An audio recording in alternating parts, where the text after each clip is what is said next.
이제는 함께 말씀 전해주실 우리 이승우 목사님 소개하겠습니다. 우리 교우들에게 이승우 목사님 어떻게 소개해드려야 될까 고민하면서요.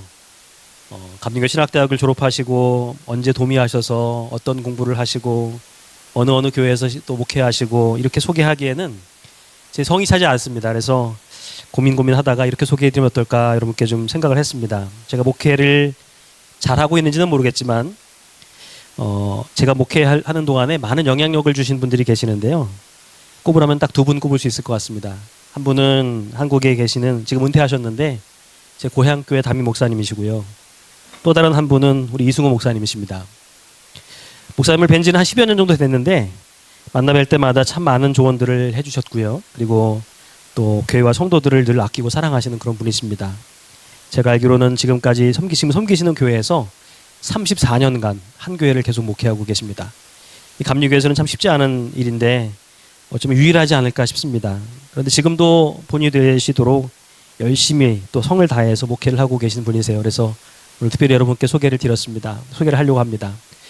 그동안 몇 차례 모시려고 했었지만은 또 기회가 되지 못해서 모시지 못했는데 이번에 특별히 좀 기회가 돼서 모시게 되었는데, 보통 고수는 보통 제야에 있다고 그러는데 제야의 고수 이렇게 얘기 많이 하는데요. 세상의 중심 DC에서 오신 고수를 여러분께 소개해 드리려고 합니다. 네. 우리 힘찬 박수로 고수 목사 맞이하면 좋겠습니다. 네.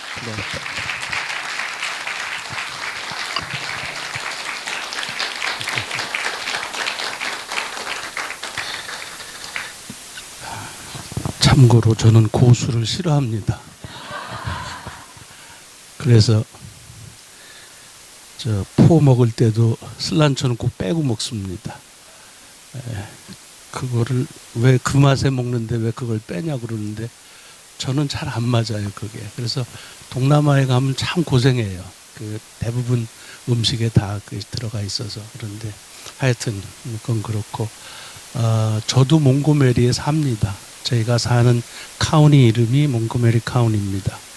몽고메리라고 말하면 미국 분들은 못 알아듣죠. 몽고메리라고 뭐 뒤에 액센트가 붙는 데나. 근데 하여튼 우리는 이제 그래서 34년째 섬기고 있습니다.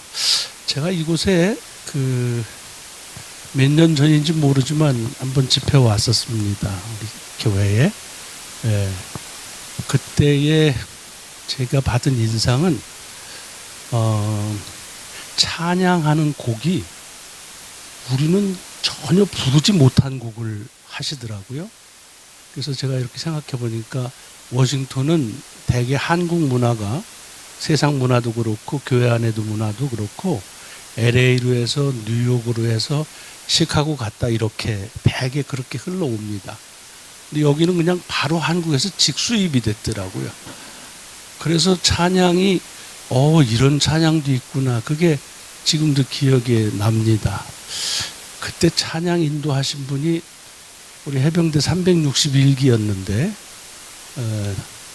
계신가 모르겠다. 하여튼 내가 성함까지는 사는데 왜 기억하냐면 해병대 얘기 나왔더니 361기시라고 일어서서 필승 그래서 제가 인사를 받은 기억이 있습니다. 보니까 유 목사님이 인간관계가 그렇게 좋은 편이 아니신 것 같아요. 존경할 분들이 이렇게 많지는 않은 거 보니까 세상에 많은 분들이, 귀한 분들이 많이 계십니다. 저는 우리 교인들이 참 귀하죠. 어떻게 한 목사하고 34년을 같이 있나 해서 제가 너무 감사하지요. 이제는 결혼시킨 집에 아이들이 결혼해서 이제 그 아이들을 주례하게 됐습니다. 그래서 2대, 3대 이렇게. 저희 교회에 작년에 새로 전도사님이 오셨는데 그 전도사님의 아버지가 전도사였을 때 저랑 우리 교회에서 같이 사역을 했는데 이제는 그때 총각으로 있다가 중신해가지고 결혼해서 목사 되고 애 낳고 했는데 걔가 우리 교회에 전도사님으로 오셨어요. 걔라고 그러면 안 되지만 하여튼. 그래서 좋은 점도 있고 또 그렇지 않은 것도 있고, 목사의 한 교회 사역이 오래 하느냐 짧게 하느냐라는 것들이 큰 지표가 되진 않습니다. 그냥 하나님께서 필요할 때에 사역자들을 바꾸시기도 하고 또 교회의 여러 가지 모양을 이렇게 다시 정립하시기도 하니까 그런 일들이 꼭 어떤 것이 더 좋다, 어떤 것이 뭐 더 나쁘다 그렇게 말할 수는 없습니다. 아무튼 다시 뵙게 돼서 반갑고요. 그때 계신 분이 계세요? 아, 그러세요? 아, 그러네요, 진짜. 네, 아이고. 제가 저 다운타운에 가서 점심을 잘 얻어먹은 기억이 있습니다. 네. 근데 왜 그대로 계세요? 지금 시간이 한참 지났는데, 반갑습니다. 네. 우리 찬양단 참 감사해요. 부목사님이 하셔서 귀한 찬양을 하는데, 여러분 찬양하는 거를 물론 찬양단에 또는 성가대에 이렇게 해서 하는 것도 중요하지만 찬양을 많이 하십시오. 이거는 뭐 제가 신앙적인 관점에서 드리는 게 아니라 건강상의 이유로 말씀을 드립니다. 그리고 저는 목사지 의사는 아니에요. 그렇기 때문에 과학적인 어떤 거를 하려면 전문가들의 말을 인용을 해야 되죠. 텍사스에 있는 MD 앤더슨에 있는 그 병원에서 실제로 임상을 한 그런 결과입니다. 찬양을 많이 한 사람과 찬양을 하지 않은 사람은 우리 몸속에 그 킬링셀이라고 암세포나 어떤 병균이 오면 그와 맞서서 싸우는 셀이 있는데 그게 1000배쯤 많답니다. 놀라지도 않네. 참, 아니 이게 놀랄 일 아니에요? 엄청난 일이에요. 물론 그것 때문에 우리가 찬양을 하는 건 아니에요. 그런데 찬양을 통해서 우리에게 오는 것들이 우리가 영적인 어떤 면에서만이 아니라 우리의 육신적인 삶 속에서도 우리에게 베푼 은혜가 크다는 그런 얘기입니다. 왜 그럴까요? 왜 그럴까요? 찬양 중에서 혹시 오늘도 슬픈 마음이 있는 사람이 있는데 슬픈 마음이 있다라고 하는 그런 노래는 많습니다. 그렇죠? 여러분 대개 그 가요들은 어떻게 가요?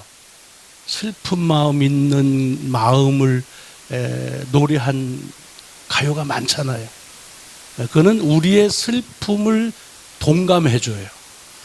가슴 저리도록. 그 뭐 옛날 그 어려울 때 불렀던 가요들 다 그렇잖아요. 그러니까 그런 가요들은 우리의 그 마음 상태, 심정을 그대로 공감해줘요. 사람은 공감을 무지무지하게 귀하게 여겨요. 그래서 누군가가 공감해주면 그것으로 인해서 왈칵 넘어집니다. 그러니까 유행가가 그래요. 그런데 찬양 중에 슬픈 마음이 있다고 해서 그 슬픈 마음이 있으니 어쩌랴 그리고 끝나는 찬양 보셨어요? 없습니다. 그렇죠? 없어요. 슬픈 마음이 있어도 나는 주를 찬양하리 감사하리. 여러분 찬양하는 이들에게 킬링셀이 많다고 하는 이유는 찬양의 요술이 있다는 말이 아니에요. 그 고백, 그 말의 능력이 있다는 거예요. 여러분 말에는 다 능력이 있어요. 나쁜 말이건 좋은 말이건. 제가 아마 전에도 와서 얘기했을지도 모르는데 우리 교회에 있던 분이 이제 한국에 교육하신 분들이 많은데 저희 교회는 NIH라고 국립보건연구원 바로 옆에 있어서 과학자들이 많으세요. 한국 저 대전에 있는데 갑자기 또 그 연구소 이름이 생각이 안 나네. 거기 대전 연구소에 여러 그 연구소가 있는데 그 중에 하나인데 갑자기 그 연구소 이름이 생각 안 나네. 그게 중요한 건 아니죠. 거기서 식품연구소에서 뭘 했냐면 밥을 해서 용기에 담아가지고서 그래가지고 2주 동안 거기다가 했어요. 요거는 칭찬을 해주고 요거는 욕을 해주고 2주 밥이에요. 밥 쌀도 아니고 밥이라고. 그랬더니 어떤 결과가 나왔냐면 칭찬해준 밥은 하얀 그런 그 뭐라고 그래요 곰팡이가 요걸 요즘에는 효소라고 그러죠. 그게 싹 생기고 요거는 새카맣게 썩어버렸어요. 네.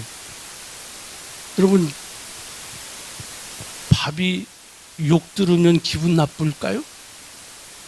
칭찬해주면 밥이 이 자식 그래도 나를 안 해 뭐 그러고서 신날까요?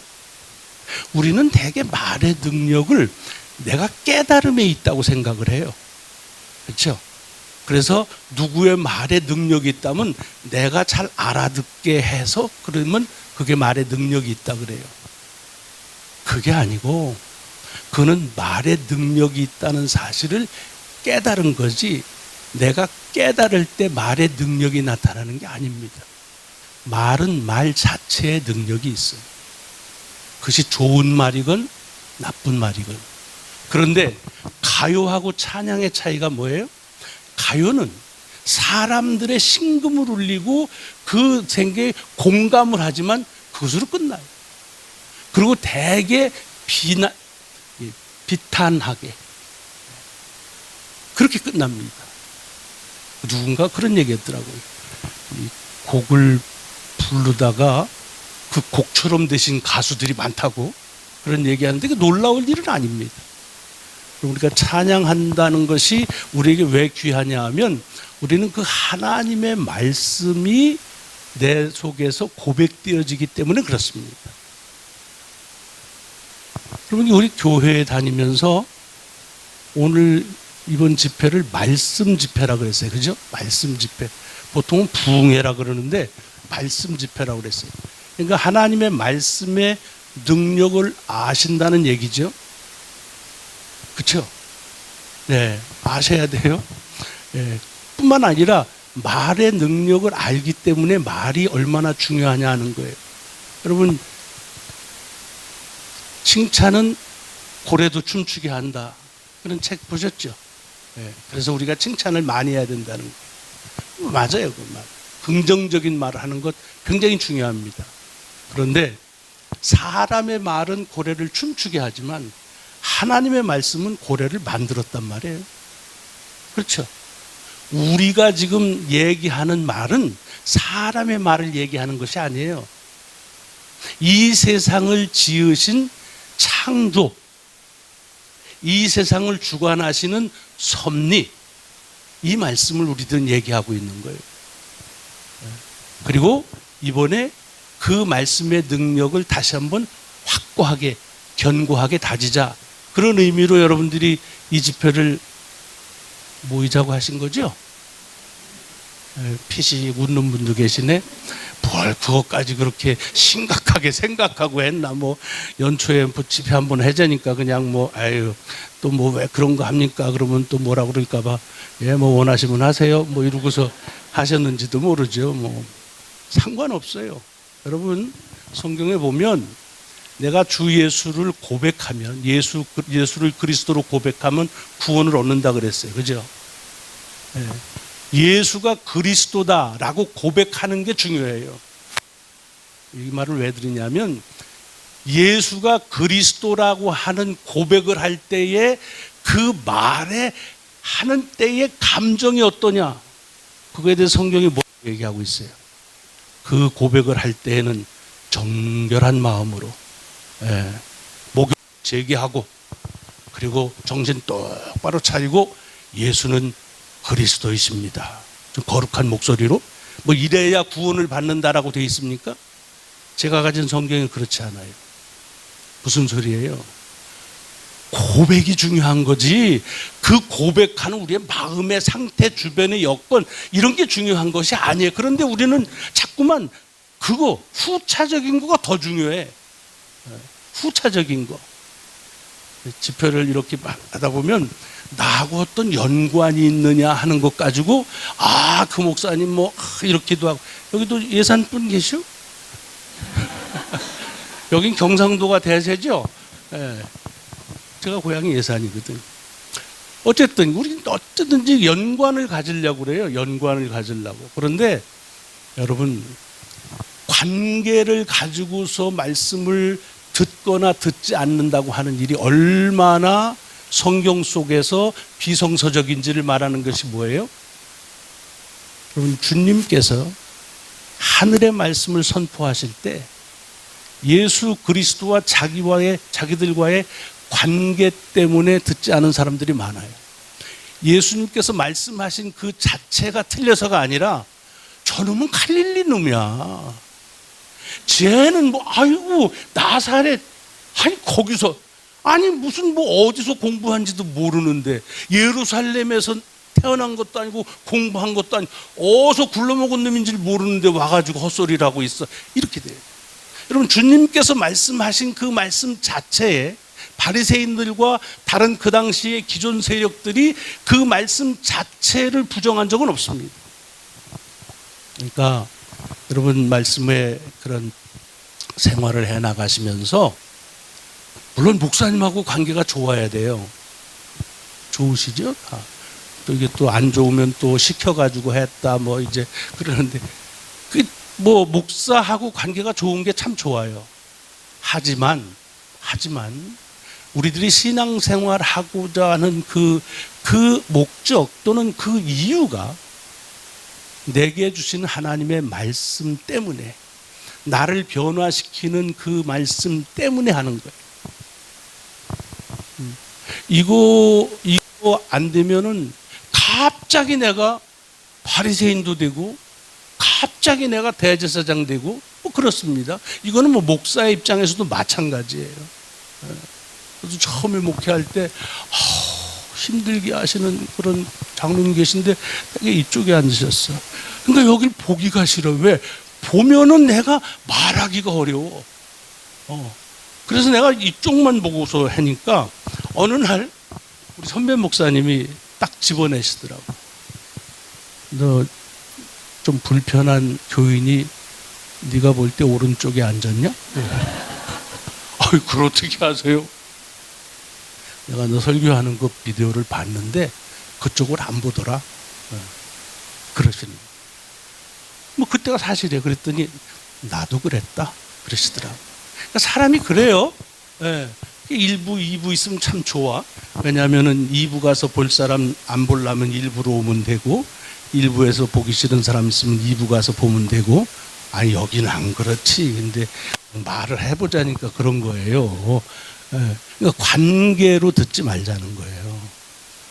여러분, 신학교에서도 설교학을 하면서 사람들은 설교를 관계로 듣는다는 얘기를 많이 들었어요. 그게 현상학적으로는 맞아요. 그러나 본질적으로는 틀린 말이에요. 말씀은 말씀 자체로 들으셔야 됩니다. 말씀은 말씀 자체로 선포해야 됩니다. 그러니까 예수가 그리스도다라고 하는 이 말은 내 감정이 어떤 변화이든지, 내가 살아가고 있는 삶의 여건들이 어떠하든지 상관없이 내가 고백해야 되는, 그리고 그 고백을 통해서 내가 구원을 받는다는 거예요. 여러분, 성경에 보면 이런 말씀이 있어요. 어디 가서 평안을 빌어라 라고 얘기를 해요. 그러면 그게 받을만 하면 그 사람에게 되고, 아니면 누구 거가 된다고?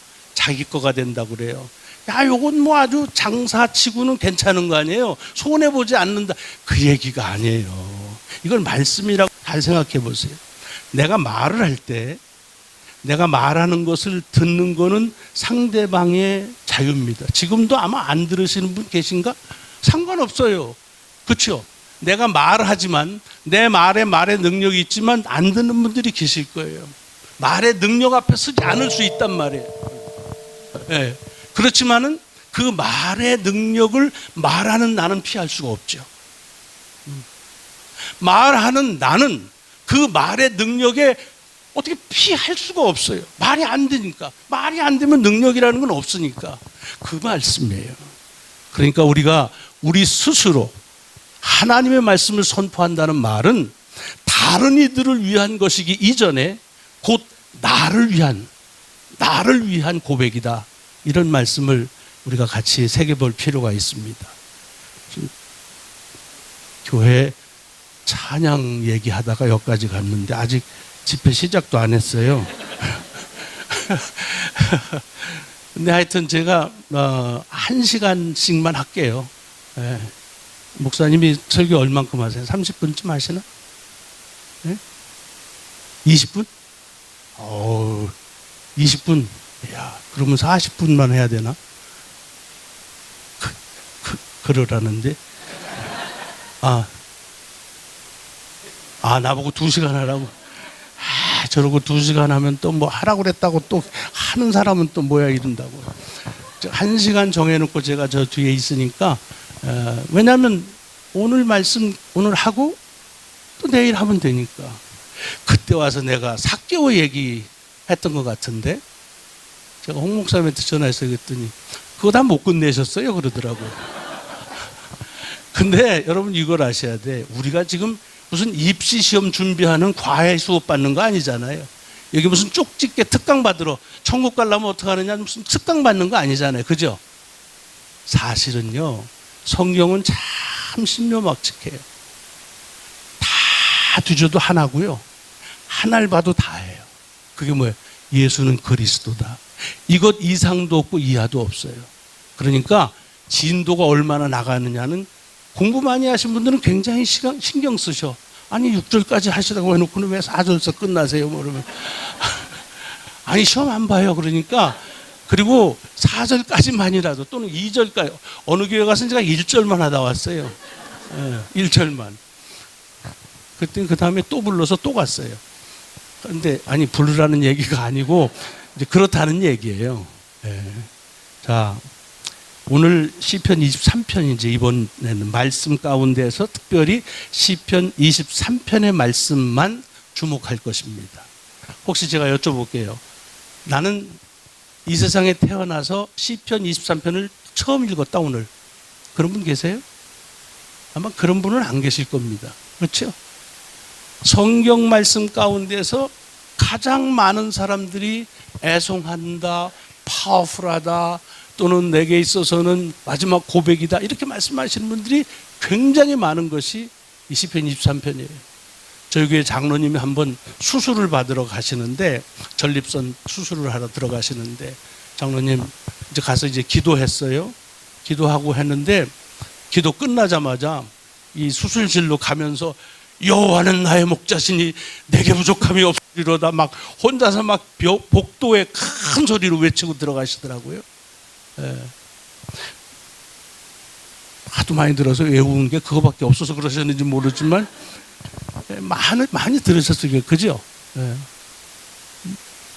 제가 아까도 얘기했지만 제 고향이 예산인데 예산 읍내 분들한테는 혼나요. 예산이라면 저는 읍내에서도 30일 들어가거든요. 그래서 우리 동네에서 제일 출세한 사람이 백종원이에요. 근데 그렇게 하니까 또 아시는구나. 백종원은 면까지 같아요. 그 친구가 있던 역탐리라는 오감면의 그 역탐리라는 면 소재지고 우리는 거기서도 시골이를 더 들어가요. 그러니까 뭐 아주 깡시골이죠. 깡시골인데 저희 우리 시골에서 옛날에 이게 50년대 말 60년대 초입니다. 이발소가 하나 있었는데 7개 마을에 이제 이발소가 하나 있었어.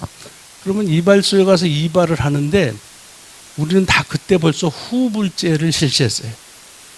그러니까 다 그냥 가요. 그러고는 가을에 그 집에 있는 남자 수 곱하기 해서 얼마 쌀로 이렇게 계산해 후불제로 다 이미 했었습니다. 뭐 요새 뭐 크레딧 뭐 이런 거 하지만 이미 우리는 그때 다 했어요. 그 시골인데 지금도 기억이 나요. 그 시골 이발소에 그림이 딱 2개 붙어 있거든요. 앞에 뭐 그냥 아주 혹시 시골 사시는 분들이면 어디나 있던 거. 이쪽은 삶이 그대를 속일지라도 푸시킨 참 공헌 많이 했어요.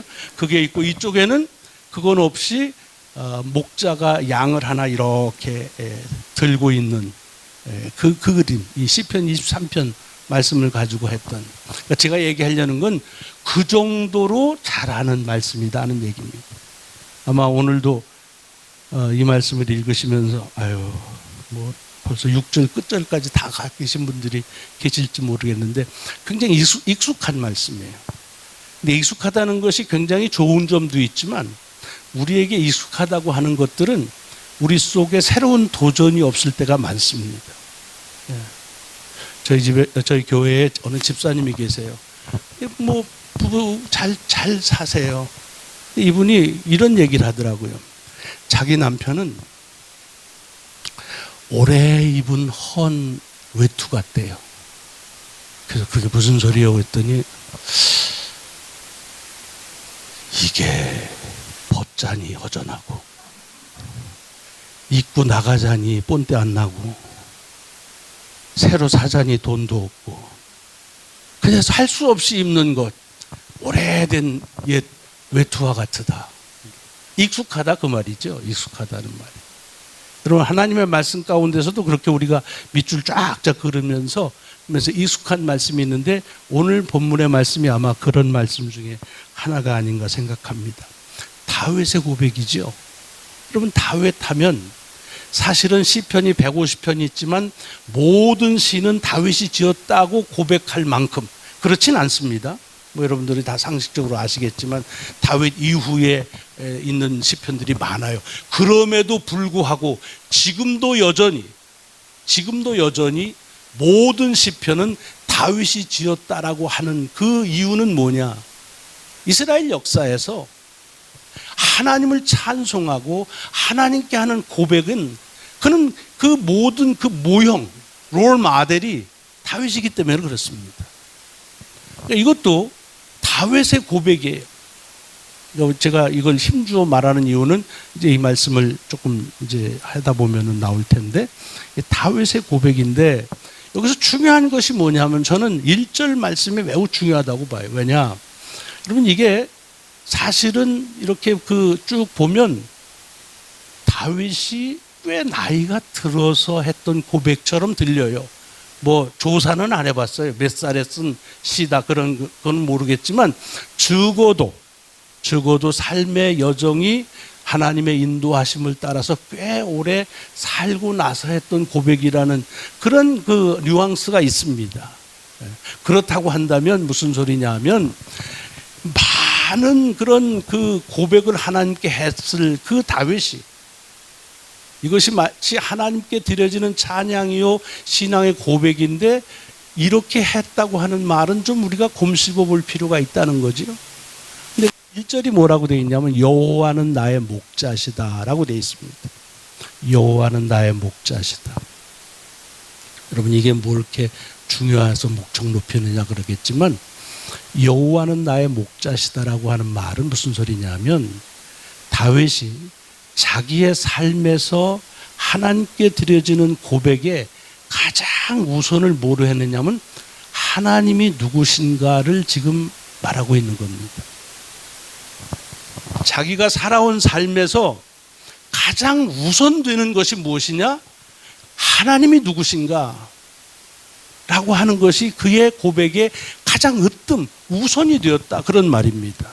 여러분 이거 다윗 생각하면 당연한 것처럼 들려지고 또 우리가 신앙생활 이렇게 예배당 안에서 얘기할 때는 다 우리가 거기에 공감을 해요. 그런데 사실은 우리의 삶에서 그냥 우리가 뭐 대답하실 필요는 없지만 여러분 그냥 속으로 한번 생각해 보세요. 내 삶에 있어서 하나님이 가장 우선인 삶을 사나? 내가 재정적으로 이렇게 쓰는데 하나님께 드릴 헌금을 가장 우선으로 하나? 내게 주어져 있는 시간을 사용하는데 하나님을 위해서 이건 꼭 뭐 교회 온다는 얘기만은 아닙니다. 하나님을 위해서 내 시간을 가장 우선적으로 프라이어리티를 거기에 두고 사느냐라고 하는 것을 한번 우리에게 곰씹을 필요가 있습니다. 왜냐? 저는 아니었거든요. 목사인 저도요. 제가 참 죄송합니다만은 제가 5년 전에 이 오픈하트 설저리를 했어요. 그래가지고서 큰 수술을 하는데 이제 그 이후에 많이 바뀌었습니다만은 철이 좀 났어요. 근데 제가 찬송 중에서 잘 부르기 힘든 찬송이 하나 있었어요. 그게 뭐냐면 내게 있는 모든 것을 아낌없이 바치네. 난 그거 그래서요 우리 교회에서는 그 찬송 되도록이면 안 불렀어요. 내게 있는 모든 것을 아낌없이 바치네. 생각해보면 내게 있는 것 중에 모든 게 아니라 일부분도 아깝지만 바칠 때가 많거든. 여러분 얘기하는 거 아니에요. 내 얘기하는 거예요 지금. 하나님이 우선이다? 그런데 시간을 그렇게 써? 하나님이 우선인데 아니 그렇게 살아? 가끔씩 요새 우리 젊은 이제 엄마 아빠들 보시면은 뭐 신앙 훈련 때문에 뭐 교회를 이리 가니 뭐 이런 얘기들 많이 하는데 제가 거기에 대해서 뭐라고 얘기는 못해요. 전 용감하지가 않아서 또 얘기하면 또 삐지니까. 근데 내 속에서는 이렇게 얘기해요. 야, 그렇게 살면서 무슨 애 신앙 교육을 웃기지도 않네. 아이고, 잘 살긴 하지. 아니 집에서 그렇게 살면서 뭐 애들 신앙 훈련을 위해서 1시간 동안 전도사님한테 맡기고선 뭐 그거로 해서 애가 신앙적으로 잘 것을 그걸 기대해? 아이고, 아니 이제 그냥 내가 내 생각을 얘기하는 거예요. 여러분이 그렇다는 건 아니죠. 또가 있으면 또 얘기 못 하잖아요. 또 삐질까 봐. 그러니까 우선이라는 말이 이게 신앙 고백에서 하나님이 누구신가라고 하는 것을 생각해 보면은 당연히 마땅히 그렇게 해야 되는 건데 실제로 우리가 살아가는 삶을 보면 그렇지 못할 때가 참 많아요. 정말 많아요. 뭐 세상적인 일은 그렇다 손 치자고요. 우리가 예배 드릴 때 어때요? 예배. 하나님께 예배 드리면서 하나님을 예배하면서 우리가 고백하는 게 뭐예요? 하나님이 어떻게 하는 예배? 기뻐하시는 예배를 드리자. 하나님께서 기뻐하시는 예배를 드리자 라고 하면서 이쪽에서는 뭐가 있냐면 그래도 내가 기뻐야지. 하나님 기쁜 건 난 몰라. 그러나 내가 기뻐야 돼. 아니 그렇다 이거예요. 자꾸 걸리네. 자꾸 걸려. 그러니까 우리 그냥 얘기하자고요. 이렇게. 왜? 신앙생활에서 예배조차도 그렇다니까. 예배조차도. 여러분 우리가 중세교회를 뭐 굉장히 신학 없는 그런 시대라고 막 욕하고 뭐 손가락질하지요. 아이고 손가락 부끄러워요. 그때는 지금처럼 이렇게 인본주의적인 예배는 안 드렸어요. 적어도. 적어도. 요즘에는 하나님 기뻐하시는 건 아무 상관없어. 내가 기뻐야 돼. 그리고 내가 기뻐하는데 하나님이 안 기뻐? 웃겨 정말. 아니 내가 기쁜데 왜 하나님이 안 기뻐? 하나님이 기뻐 받으실 줄로 믿습니다. 그리고 하나님 기뻐해? 뭐 이 정도지요. 이게 좀 가혹한 건지 모르겠지만 하나님이 누구신가에 하나님을 우선으로 한다는 말은 그렇게 우리가 쉽게 이렇게 단언할 수 있는 것은 아닙니다. 상당히 고민해 봐야 돼요. 왜냐하면 우리 기독교 신앙의 출발이 신앙의 주체가 하나님으로부터 비롯됐습니다. 여러분 창세기 1장 1절이 어떻게 되어 있어요? 태초에 하나님이 세상을 창조하셨다라고 전제하고 시작합니다. 여러분 대부분 사람들의 믿음이 좋다라고 할 때는 무슨 얘기를 하냐면 뭐예요?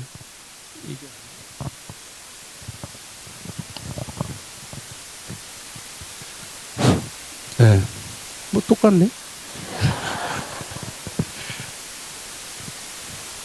뭐 얘기했지? 목사님 책임져? 하나님이 태초에 창조하셨다는 걸 전제해요. 보통의 신앙에서는 뭐라 그러냐면 지성이면 감천이다 이런 말 해요. 사람들의 필요에 의해서 그래서 신앙이 시작됩니다. 그거를 우리는 단호하게 우상숭배라고 말합니다. 우상숭배는 보여지는 이상한 건물이나 무슨 자연현상을 말하는 것이 아니에요. 내가 뜻하는 바를 내가 원하는 대로 이루고 싶다. 그것이 우상숭배예요. 왜 이것이 잘못됐느냐? 신앙, 우리 기독교 신앙은 출발이 그렇게 안 됐다는 거예요. 하나님이 우리를 지으셨다. 하나님이 말씀하시고 그 말씀대로 다 이루어진다. 이걸 전제한 겁니다. 그러니까 창세기 1장 1절을 우리가 전제하지 아니하면 한 발자국도 우리의 신앙은 앞으로 나설 수가 없습니다. 가끔씩 보면 어떤 사람은 아유 뭐 내가 복음서 다 믿겠는데 뭐 동정녀가 애 낳았다는 난 그건 못 믿겠습니다. 그럴 거 없어요. 아니 동정녀가 처녀가 애 낳는 거 아니 이 세상을 천지를 지으셨는데 그렇잖아요. 창세기를 천지를 지으신 분이라고 한다면 동정녀 아니라면 무슨 남자가 낳았으면 그걸 못 하시겠어요? 하나님이 주체십니다. 하나님이 우선이에요. 여러분 예배에 대해서 성경에 제일 먼저 기록된 것이 뭐냐 하면 가인과 아벨의 이야기입니다. 이 예배는 언제 시작되느냐 하면 사람이 죄를 지은 후에 비롯됩니다. 그러니까 거기 속에서 예배가 어떤 것인지를 우리에게 얘기하고 있어요. 뭘 얘기하냐면 예배는 하나님과 우리 인간의 관계가 다시 회복되어지는 것, 회복되어지는 순간, 그것이 예배입니다. 시대마다 조금씩 달라졌습니다. 지금 우리가 예수 그리스도를 통해서 나를 지으신 바대로 회복하심을 감사하는 것이 예배이지만 여전히 예배 속에서는 하나님과 우리와의 관계가 다시 회복되어짐을 그것을 뜻합니다. 그래서 그걸 위해서 하나님께서 가장 귀하게 여기시는 것이 예배예요. 자, 가인이 아벨을 왜 죽였어요? 내가 또 잘 알다가도 내가 이렇게 빤히 보면 또 이상하죠? 왜 죽였어요? 아니, 자기 동생 제사는 옛날 번역에 보면 연납했다 그랬어요. 연납하고. 그 다음에 자기 제사는 연납하지 않았다. 연납이라는 게 뭐냐면 열이 난다는 뜻이 아니라 기쁠 열자야. 기쁘게 받으셨다는 거예요. 자기 동생 아벨의 제사는 기쁘게 받고 가인 자기의 제사는 기쁘게 받지 않으셨다는 것 때문에 성질이 난 거예요. 여러분 가인이 아벨을 죽인 거는 이거는 죄예요. 전 그걸 두둔하고 싶지 않습니다. 그러나 우리가 그 속에서 이 가인에게서 배워야 될 것이 하나 있어요. 그게 뭐냐 하면 우리는 가인처럼 하나님이 나의 예배를 받으시고 안 받으시는데 그만큼 심각한가요? 그만큼 예배에 진지한가요? 여러분 예배를 드렸는데 하나님께서 나의 예배를 안 받으셨다고 하는 것 때문에 속이 상해서 화가 나가지고서 누구를 그냥 가서 그냥 이렇게 할 마음이 있는가? 그보다는 내가 예배 드리다가 아유 집회 뭐 말씀 집회 그렇지 뭐 봐 내가 그 안 가도 된다고 하는 걸 왜 끌고 와가지고서 그래가지고 해서 이제 가서 오늘 또 한판 하실 분들이 계실지 모르지만 내 기분 때문에 예배에 속상했다는 생각은 있지만 하나님이 나의 예배를 받으셨다 안 받으셨다 하는 것 가지고서 그것으로 얼마나 진지했느냐 하는 것은 가인의 본을 받아야 돼요.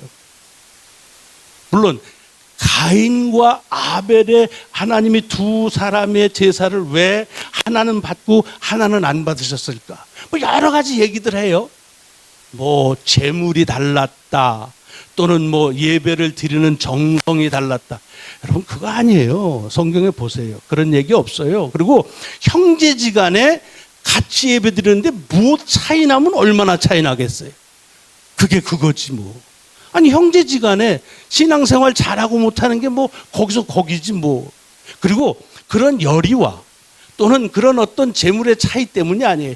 열의를 가지고 정성이 모자랐다. 아이고 만약에 가인이 자기가 정성을 다하지 않고 예배드렸다면요 기대도 없어요. 기대도 뭘 화내 까짓 거. 여러분 집회 오실 때 무슨 기대가 없으면 화낼 것도 없지 뭐. 그렇지 않아요? 그러니까 기대는 똑같아. 뭐가 달랐느냐? 여러분 가인의 잘못은 그가 아벨 동생보다 재물을 잘못 준비한 거나 동생이 가지고 있는 열정이 없었기 때문이 아니라 가인의 잘못은 이 예배를 받고 안 받으시는 것은 누구의 전권이에요? 하나님이시란 말이에요. 하나님이세요. 여러분, 예배에 있어서 가장 첫 번째 성경에 나오는 이야기에서 예배에서 가장 중요한 것이다라고 그렇게 창세기가 우리에게 말해주는 것은 예배에 있어서의 정성이나 예배의 제물의 종류나 예배 드리는 자의 열성이나 이게 아니고, 예배에 받고 안 받는 건 하나님의 임의적인 주권적인 선택이라는 거예요. 무슨 얘기예요? 죄에 대한 용서는 하나님의 임의적인 역사예요. 근데 우리는 죄 짓고 하나님 쏘리 믿습니다. 그러면 막 다 저게 된 줄 알고. 아니에요. 가인의 잘못은 하나님의 주권적인 그 역사를 자기가 그것을 행하려고 했던 거죠. 요즘에 우리 예배자들에게도 저를 포함해서 많습니다. 많아요. 아니, 내가 이 바쁜 가운데 이렇게 교회에 대해서 헌신하고 이렇게 해서 내가 재정적인 헌신도 하고 뭐 시간적으로도 하고 그러는데 나를 복을 안 줘? 아유, 난 그러면 안 되지. 하나님 그러면 섭섭하지. 그런 사람들이 있단 말이에요. 여러분, 중요한 것은 뭐냐 하면 예배에 있어서 가장 이 교회의 우리의 경전이라고 말할 수 있는 성경에서 제일 먼저 우리에게 주는 메시지는 예배를 받고 안 받으시는 것은 하나님이시다. 그러니까 모든 삶의 주체자가 하나님이시라고 하는 거예요. 자, 맨 끝에 있는 성경을 한번 가보세요. 요한계시록에 가면 4장에 천상의 예배가 소개됩니다. 거기에 보면은 요한이 하나님께 예배를 드리는데 천상에 있는 모습들이 쫙 비치고 하나님의 음성이 들려집니다. 여러분, 요한계시록에 언제 기록된 거예요? 요한이 반모섬으로 유배당했을 때입니다. 왜 유배당했어요? 신앙, 예수 믿는다고 하는 것 때문에 억울하게, 사실은 자기가 무슨 형사법을 범한 것도 아니고 아무것도 아니에요. 예수 믿는다고 하는 이유 때문에 유배를 당한 거예요. 박해를 당한 거예요. 그리고 하나님께 기도하고 예배 드린다고 한다면 하나님께서 하늘로부터 울려 퍼질 그 소리는 뭐가 돼야겠어요? 여러분 같으면 무슨 소리가 듣고 싶어요? 대답해봐야 뭐 또 딴 얘기 할 테니까 뭐. 나 같아도 야, 승우야, 목회하기 힘들지? 야, 그래도 참어. 뭐 그러든가. 어이, 박권사, 신앙생활 힘들지? 힘내. 뭐 이런 위로의 말, 용기를 북돋우는 말, 소망의 말, 뭐 이런 말씀이 울려 퍼져야, 그래야 다시 힘을 얻어서 유배 생활을 하면서도 굴하지 않을 거 아닙니까? 그런데 요한계시록 4장을 보면 하늘에서 울리는 소리가 뭐냐면, 하나님은 어제도 계셨고 지금도 계시고 장차 오실 분이시다. 무슨 얘기를 하는 건지 도대체, 여러분, 그게 딱 감이 와요? 우리가 성경에서 계시록에서 보니까 뭐 장차 오실 분이라니까 계시록은 그런 거구나 하는데, 실제로 그 어려운 신앙 가운데서 예배 드렸는데 그때 하늘에서 울리는 말씀이 나는 어제나 오늘이나 언제나 동일하다라고 한다면 그게 여러분들에게 힘이 되겠냐고요. 그런데 그게 힘이 된다는 거예요. 왜? 여러분, 지금 요한이 경험하고 있는 것은 뭐냐 하면 예수를 믿는 자신의 환경이 바뀌었기 때문에 그래요. 요한도 맨 처음 주님의 부르심을 받았을 때 그냥 달려나가서 그의 제자가 되고 주님과 같이 믿음 생활할 때 3년 동안 신나게 했어요. 기적이 일어나고 뭐 사람들 하니까 뭐 괜히 그런 거 있잖아요. 스승이 뭐 이렇게 한 10단 되면은 옆에서 댕기는 이 쫄따구들도 말이지 괜히 으쓱하잖아요. 제가 검도를 오래 했어요. 그러니까 우리 사범님 옆에 가면요 괜히 나는 뭐 몇 단 된 것 같아. 그리고 그 양반이 대회 나가서 이기면은 괜히 내가 이긴 것 같고. 예수님이 그러니까 제자로서 얼마나 신났겠어요. 그렇죠? 예수님 부활하신 다음에도 조금 뭐 흔들림이 있었지만 그 다음에 엄청났죠. 그런데 지금 어떻게 됐다는 거예요? 그 믿는 믿음의 상황과 여건과 형편이 바뀐 거예요. 여전히 하나님은 하나님이시고 예수는 예수님이시고 그리스도이시고 바뀐 게 없다는 거예요. 지금 주님께서 말씀하시는 것이 그거예요.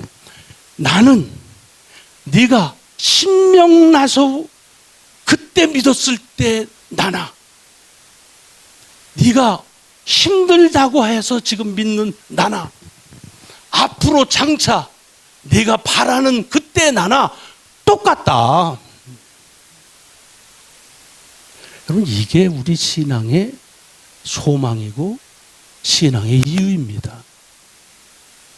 우리의 이 변화무쌍한 이것 가지고서 이번에 은혜 안 받는 것보다 낫지. 그렇지만 그게 도대체 얼마나 가? 얼마 못 가요? 얼마 못 가. 그러니까 받지 말자는 얘기가 아니라 우리의 그 한계를 알자는 거예요. 우리 한계를 알자는 거예요. 예. 하나님이 우선이시다. 지금 다윗이 여호와는 나의 목자이시다.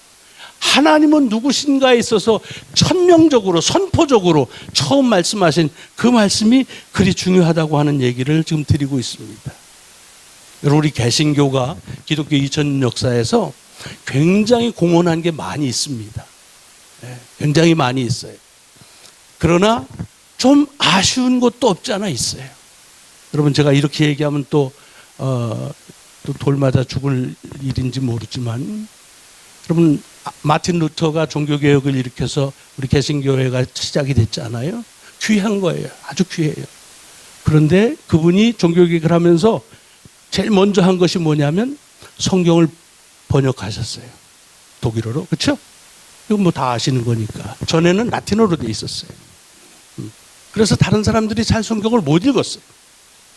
그런데 그걸 독일어로 번역해서 독일 사람들이 아주 쉽게 읽을 수가 있었어요.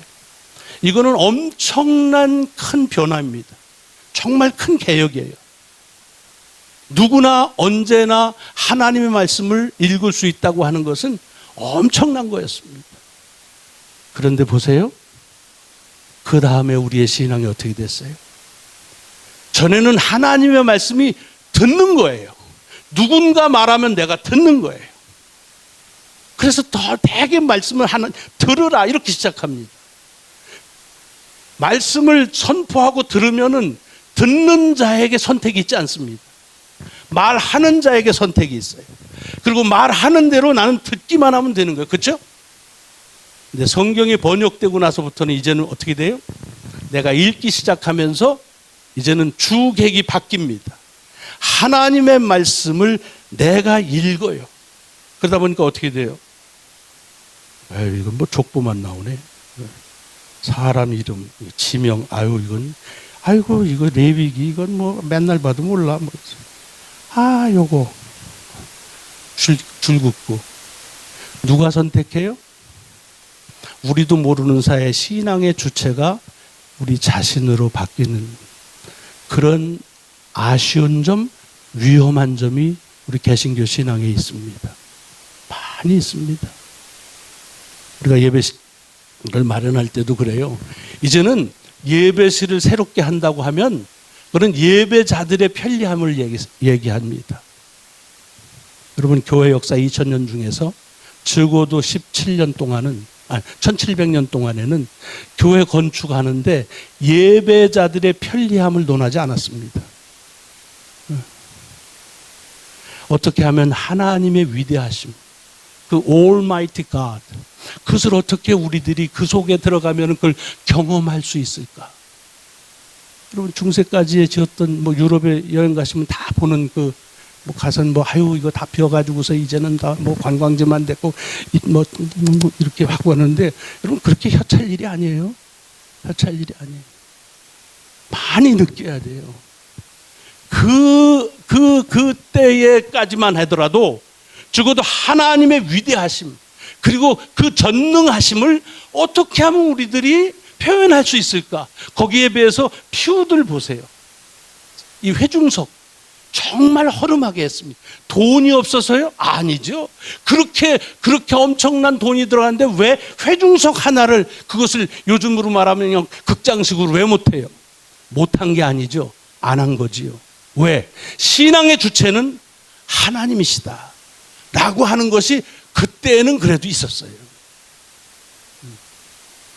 그러니까 제가 이거 이제 정말 돌 맞아 죽을 일인지 모르지만 정말로 교회가 살라고 했으면요, 그냥 제 논지를 이해하시고 들으세요. 지금부터의 얘기. 교회 역사에서 정말 교회가 살았어야 되면 마틴 루터를 죽였어야 돼요. 그리고 마틴 루터가 말한 대로 바꿨어야 돼요. 그런데 마틴 루터가 영웅이 돼버렸어요. 그 다음부터 르네상스라는 계몽주의가 시작이 됩니다. 다른 거 아니에요. 왜 계몽주의라고 말해요? 왜 awake라고 그래요? 교회에서 가리키는 대로 하다가, 아니 우리도 생각할 수 있네? 그럼 제일 먼저 나온 그 철학적인 논쟁이 뭐예요? 데카르트 아닙니까? 딱 20년 후에 데카르트 하면 생각나는 게 뭐예요? 나는 생각한다, 고로 존재한다, 생각을 많이 해야 된다. 물론 그 말이 틀린 말은 아니에요. 그러나 그 말이 나온 그 배경의 그 전문을 보면 그게 내가 지금 휴할 수 있는, 확신할 수 있는 것은 내가 지금 생각하고 있다는 것, 그 사실뿐이다. 그리고 모든 것은 확실하지가 않다. 그 말은 뭐예요? 하나님도 확실하지 않다는 말이에요. 내가 지금 생각한다고 하는 이 자체만은 내가 확실하다라는 얘기입니다. 그걸 우리는 신앙적으로 보면 인본주의라고 말해요.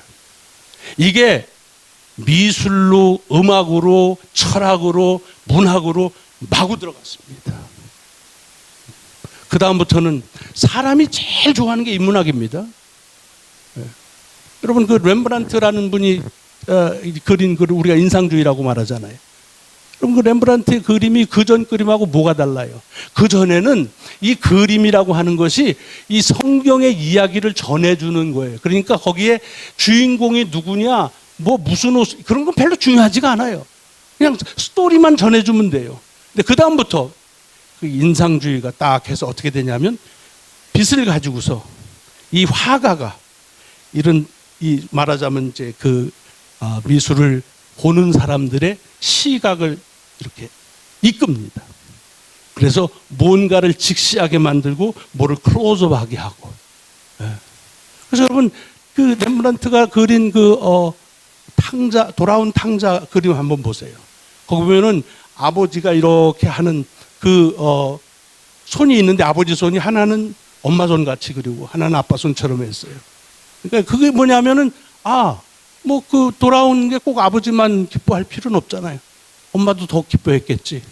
그러니까 다시 얘기하자면, 팩트보다, 사실을 어떻게 그려주는 것보다 그 사실을 바라보는 화가의 관점이 중요한 거죠. 그러니까 이제 이게 쭉 오다 보면, 이거 미술 전공하신 분한테 제가 참 외람된 얘기예요. 그렇게 뭐 공부를 엄청나게 하고 한 얘기는 아닙니다만은 제가 그냥 얘기를 하는 거예요. 그러다 보니까 어떻게 돼요? 피카소쯤 오면은, 아니 사람이 꼭 사람처럼 그려야 될 이유가 뭐 있어? 돼지처럼 생겼네. 돼지처럼 그리는 거죠. 뭐 코가 왜 꼭 이렇게 콧구멍 2개일 필요가 뭐 있어? 3개일 수도 있겠지. 예. 그러니까 이런 모든 것들의 사실은 뭐 인본주의에서는 공로자로 볼 수 있지만, 우리 종교개혁에 있어서는 그것이 하나님을 우선하는 데서 그 하나님 우선하는 신앙을 어떻게 해서든지 더 몸부림치면서 더 하려고 하는 노력이 더 많이 필요한 시대로 들어가 버리고 말았다. 그런 말씀을 드리려고 하는 거예요. 네. 그러니까 이 다윗이 얘기하고 있는 말씀, 우리가 다시 한번 말씀을 이제 새겨보자는 의미에서 그렇습니다. 10분 정도 더. 자, 그 다음에 요 1절에서 다윗이 여호와는 나의 목자시다 라고 그렇게 고백하잖아요. 여러분, 요게 다윗의 고백이라고 하는 것을 좀 주목할 필요가 있어요. 그러니까 목가적으로 뭐 이렇게 막 뭐 목자, 양 뭐 이런 걸 한 게 아니라 다윗이 한 고백이라는 말이 무슨 뜻이냐면 여러분 다윗이 평생에 좌합이 2개 있었어요. 40년 동안은 이스라엘의 왕으로 있었고요. 왕 되기 전에 좌합이 뭐예요? 목자죠. 목자였습니다. 그러니까 이걸 다윗이 했다는 게 놀라워요. 목자가 어떤 삶인지 그냥 대관령의 무슨 우유회사 그 광고 보고서 목자 보면은 뭐 이렇게 우리가 뭐 어떤 그런 그 향수에 또는 뭐 이렇게 뭐 할 수 있어요.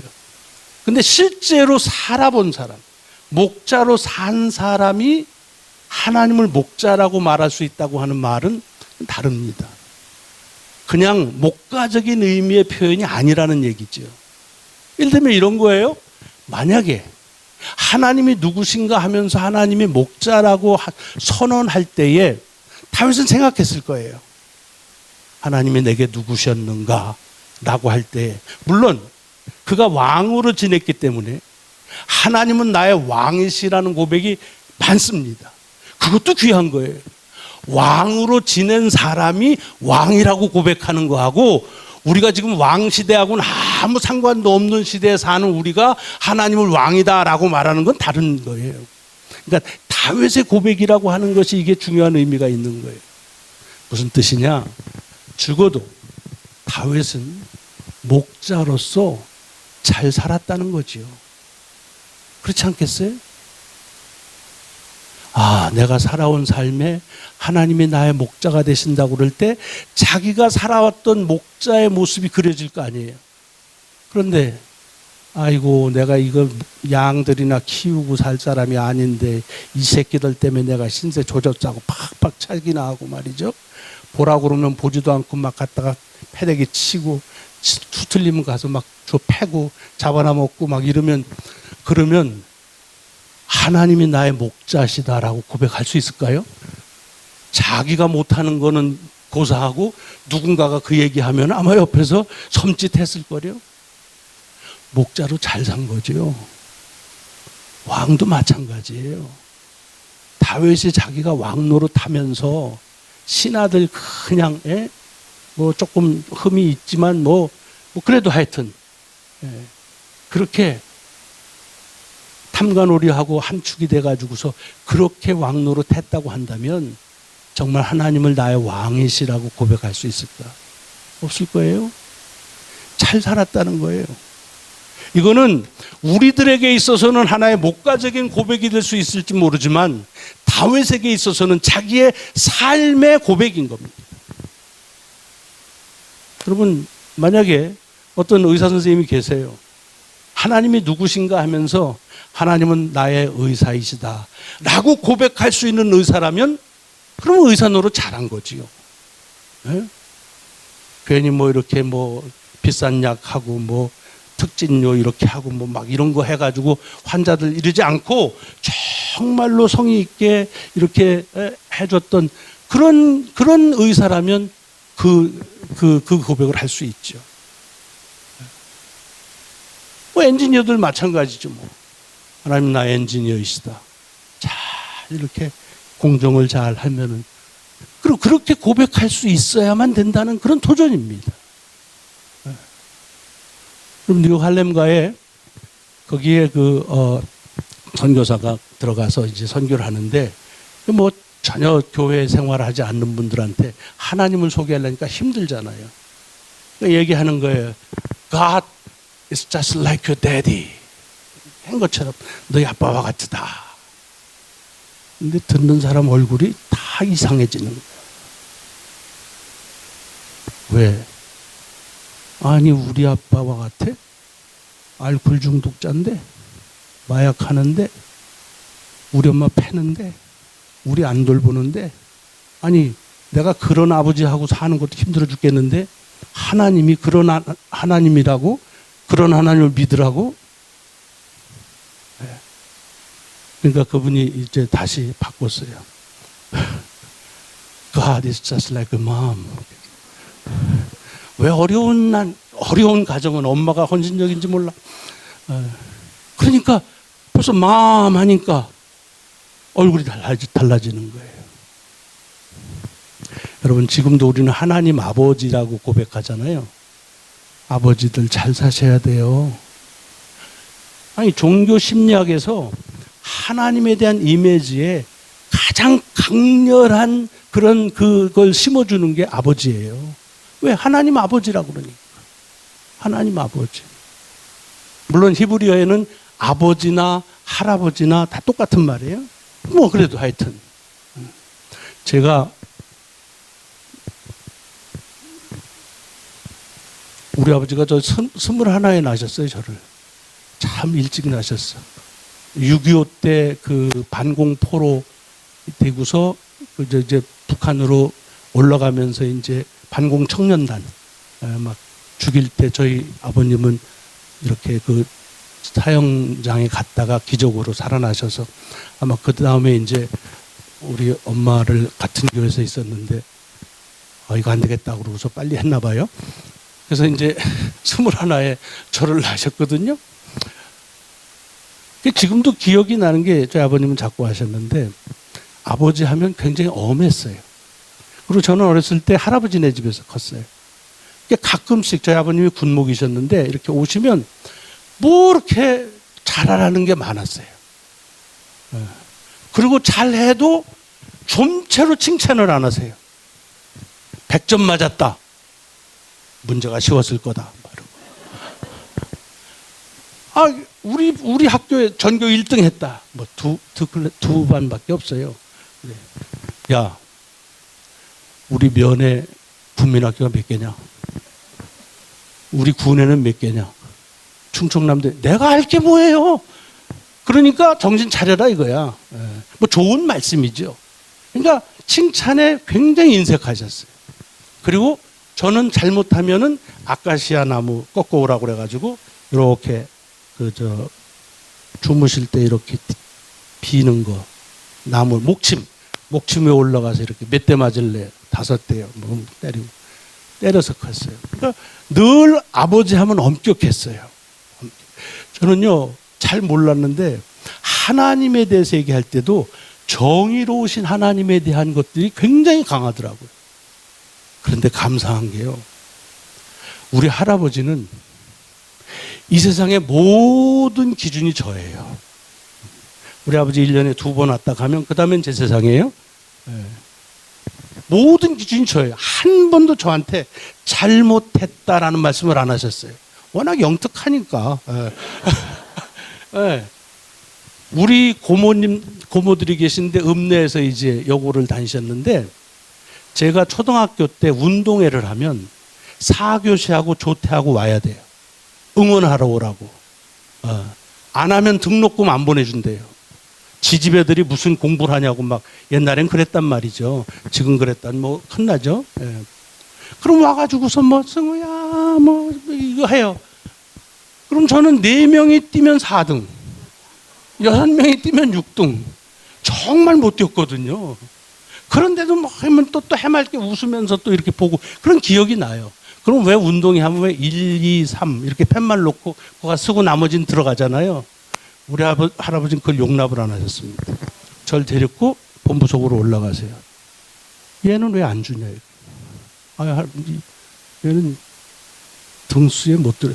등수에 못 드는 게 무슨 얘도 6등이라. 열심히 뛰었는데. 그러면 애들 다 줘야지. 그래가지고 연필 하나, 공책 하나라도 받아다가 잘했다 라고 저한테 주셨어요. 그러니까 제가 영특해서가 아니라 전 할아버지 얘기해서 그러니까 하나님 사랑하면 우리 할아버지 생각이 나요.